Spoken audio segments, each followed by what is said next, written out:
Hi class. Today we're going to take a look at what's called a statement of dramatic action.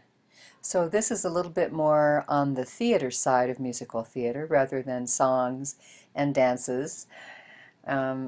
So it's one way that we can actually reduce the play to its basic action and kind of study what the overall intent of the play is.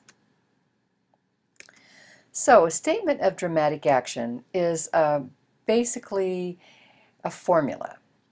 It would look like this. X, which stands for the protagonist, struggles against Y, the antagonist, which could be more than just a person. It could be several things. It could be nature, it could be the protagonist's own character, etc. So X struggles against Y to achieve Z. So there's something the protagonist wants. So to illustrate how we can figure out a statement of dramatic action, let's take a look at the Wizard of Oz movie, since most people, I'm sure, have watched that.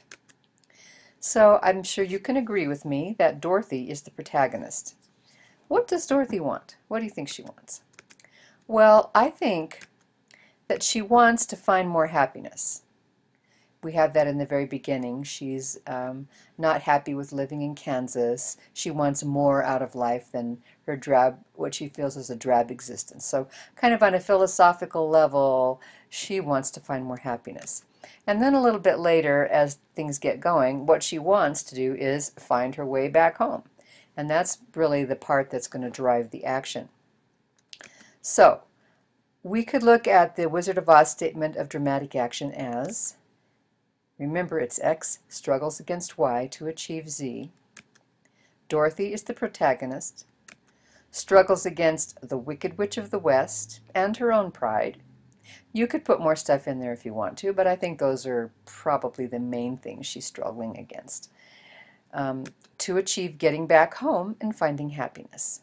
So that's my idea of a statement of dramatic action for the Wizard of Oz. Let's take a look at Oklahoma. Since you've all watched that, the first thing we have to do is figure out who the protagonist is. So to determine this, let's think about the main outcome of the action of the play. The play ends after Curly has been acquitted of murdering Judd. And then there's this whole big last number about Oklahoma, and you see the farmer and the cowman and everybody being happy, and Curly and Lori are together. So basically Curly gets Lori, he marries her, and then he's finally accepted by the farmers, which as you recall is a big theme in the play, the farmers against the cowmen.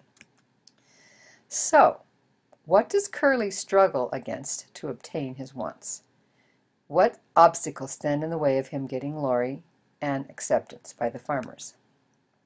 So one big part of it is Judd, right? He's standing right in Curly's way, even to the point of wanting to murder him at the end. He and Lori both have a lot of pride because the whole first part of the show, they just can't even admit to each other their feelings. And there's that attitude of the farmers towards the cowboys, not wanting them around.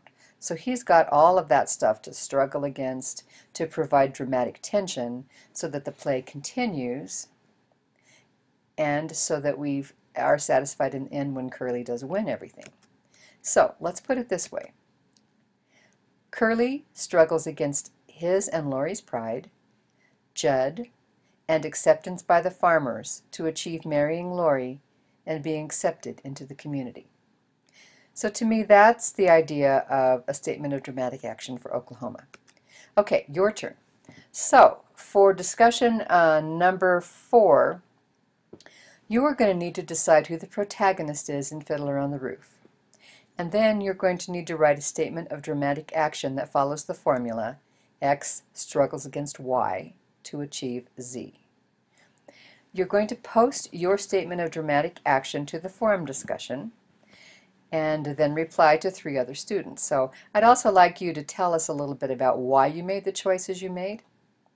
This time, though, you're not going to be able to see other students' replies or post anything until you've made your own initial post. And that way we can maybe get some interesting discussion going. So don't be afraid to, to actually go ahead and reply to more than 3 people if you want to, or engage in some dialogue with somebody else if you don't agree. And then at the end, when the discussion closes, I will kind of put together what I think is the best of all these ideas for the statement of dramatic action. We'll come up with a class, okay? One for the class. All right, that's it. And so hopefully you're going to have a nice time figuring all this stuff out. See you later.